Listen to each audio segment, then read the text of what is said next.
ദൈവനാമം മഹത്വം ഉണ്ടാവട്ടെ. എൻ്റെ 72ാമത്തെ പുസ്തകമാണ്.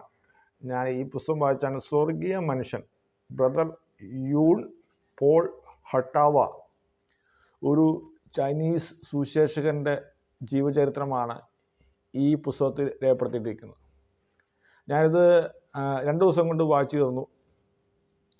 ഇത് നമ്മളിത് എന്തുകൊണ്ട് വായിക്കണമെന്ന് ഞാൻ പറഞ്ഞാൽ, ബൈബിളിൽ തന്നെ പറയുന്നുണ്ട്, നമ്മെ നടത്തിയവരുടെ വിശ്വാസം നമ്മൾ അനുകരിച്ച് കൊള്ളാൻ എന്ന് വിശുദ്ധ വേദപുസ്തകത്തിൽ പറയുന്നുണ്ട്. ഇതിപ്പോൾ നമ്മളെ ഈ പറഞ്ഞ വ്യക്തി നമ്മുടെ കൂടെ ഇല്ല, പക്ഷേ ഈ പറഞ്ഞ വ്യക്തിയുടെ ചരിത്രം ഈ പുസ്തകത്തിൽ രേഖപ്പെടുത്തിയിട്ടുണ്ട്. ഈ പുസ്തകം വായിച്ചു കഴിഞ്ഞാൽ നമ്മെ വിശ്വാസത്തിലേക്ക് നയിക്കുക തന്നെയാണ് ചെയ്യുന്നത്. കാരണം ഞാൻ ഇതുപോലത്തെ പുസ്തകങ്ങൾ വായിച്ചിട്ടില്ല. എൻ്റെ ആയുഷ്കാലത്തിൽ ആദ്യമായിട്ടാണ് ഞാൻ ഈ പുസ്തകം വായിച്ചത്, ഇതുപോലത്തുള്ള പുസ്തകം വായിച്ചത്. കാരണം ഇത് ചൈനയിലെ ഒരു സുവിശേഷകനാണ് ഈ ബ്രദർ യൂൺ. ആ കാലഘട്ടത്തിൽ 1949 കാലഘട്ടത്തിൽ ചൈനയിൽ കമ്മ്യൂണിസ്റ്റ് സർക്കാർ അധികാരത്തിൽ വന്നു. ആ കാലഘട്ടത്തിലുള്ളതാണ് ഈ ഇദ്ദേഹത്തിൻ്റെ ജീവിതം തുടക്കം തന്നെ.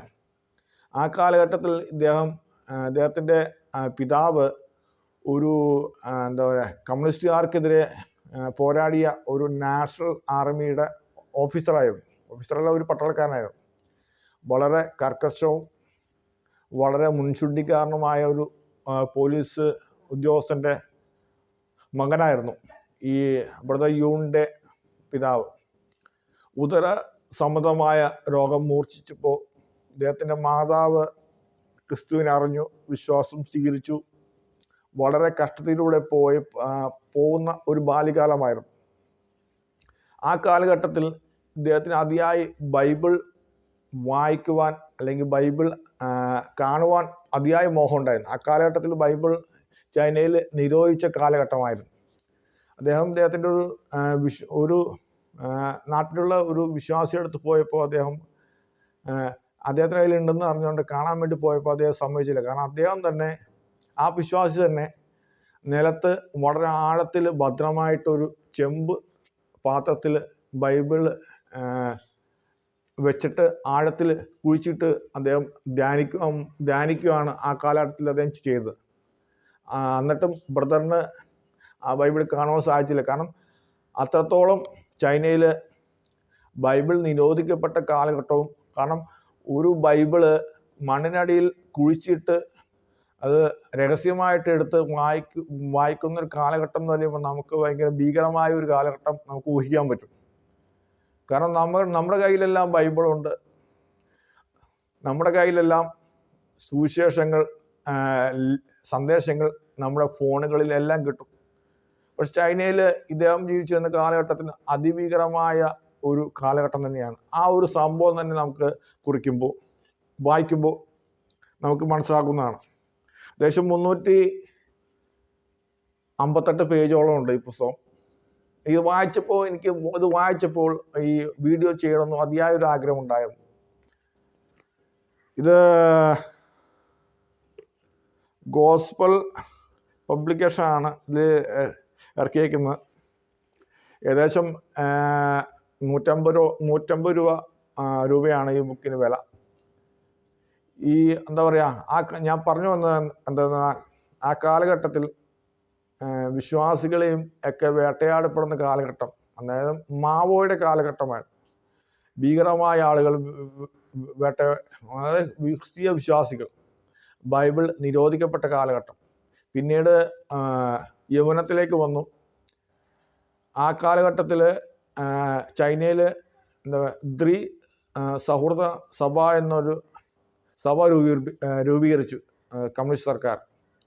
ആ സഭയുടെ ഒരു രൂപരേഖ പറഞ്ഞാൽ ഇങ്ങനെയായിരുന്നു. കാരണം ബുദ്ധമതവും മുസ്ലിം മതവും ക്രിസ്തു മതവും ഒക്കെ സർക്കാരിൻ്റെ നിയന്ത്രണത്തിലേക്ക് വരുത്താൻ വേണ്ടിയിട്ടുള്ള ഒരു സർക്കാർ രൂപീകരിച്ച ഒരു സഭയാണ്. അതിലെല്ലാ അംഗങ്ങളുണ്ട്. അങ്ങനെ പിൽക്കാലത്ത് അത് അങ്ങോട്ട് ചേരേണ്ടതായി വന്നു. പിന്നെ അതിൽ നിന്ന് മാറി അദ്ദേഹം മാറി. അദ്ദേഹം 74 ദിവസം ഉപവാസം അനുഷ്ഠിച്ചു. കമ്മ്യൂണിസ്റ്റ് സർക്കാരിൻ്റെ ജയിലിൽ ഒത്തിരി പീഡനങ്ങൾ അനുഭവിച്ചു.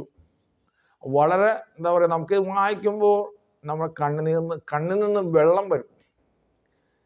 ഇത് ഒരുപക്ഷെ നമുക്ക് അവിശ്വസനീയമായി തോന്നാക്കാം ഈ പുസ്തകം വായിക്കുമ്പോൾ. കാരണം എന്താ, നമ്മുടെ യുക്തിക്കനുസരിച്ച് ചിന്തിച്ചു കഴിഞ്ഞാൽ പല കാരണങ്ങൾ നമുക്ക് കണ്ടുപിടിക്കാം. പക്ഷെ ഒരു ക്രിസ്തീയ വിശ്വാസിയാണെങ്കിൽ പക്ഷെ ഇതൊക്കെ ഉള്ളതാണ്.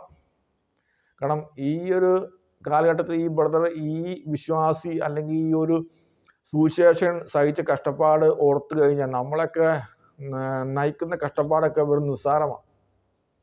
അത്രത്തോളം വിശ്വാസം സഹിച്ചു. ചൈനയിൽ പീഡനങ്ങൾ നടന്ന കാലഘട്ടം. നമ്മുടെ നാട്ടിൽ നിന്ന് കഴിഞ്ഞാൽ ഇത്രത്തോളം പീഡനങ്ങളൊന്നും ഇല്ല.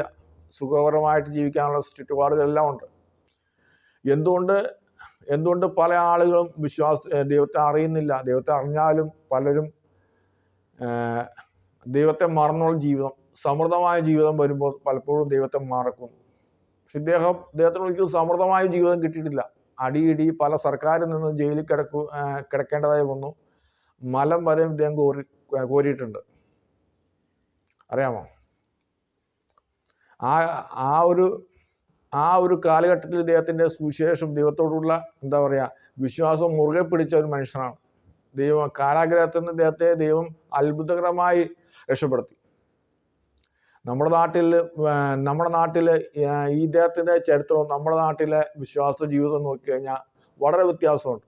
കാരണം നമുക്ക് കഷ്ടപ്പാടുകളില്ല, ദുരിതമില്ല, പ്രയാസങ്ങളില്ല, സമൃദ്ധം, നല്ല ജോലി, നല്ല പണം, എല്ലാം ഉള്ള സമൃദ്ധമായ ജീവിതമാണ്. പക്ഷേ പല രാജ്യങ്ങളിലും പല പ്രദേശങ്ങളിലും സുവിശേഷത്തിന് വേണ്ടി ജീവിക്കുന്നവരുടെ ജീവിതം വായിച്ചു കഴിഞ്ഞാൽ നമ്മളും അറിയാതെ നമ്മുടെ വിശ്വാസം കുറഞ്ഞേക്കുന്ന അവസരത്തിലാണെങ്കിൽ ഇതൊക്കെ പുസ്തകങ്ങൾ വായിച്ച് നമ്മൾ വിശ്വാസം വർദ്ധിക്കുകയാണ് ചെയ്യും. അത് തീർച്ചയാണ്. എല്ലാവരും വായിക്കുക.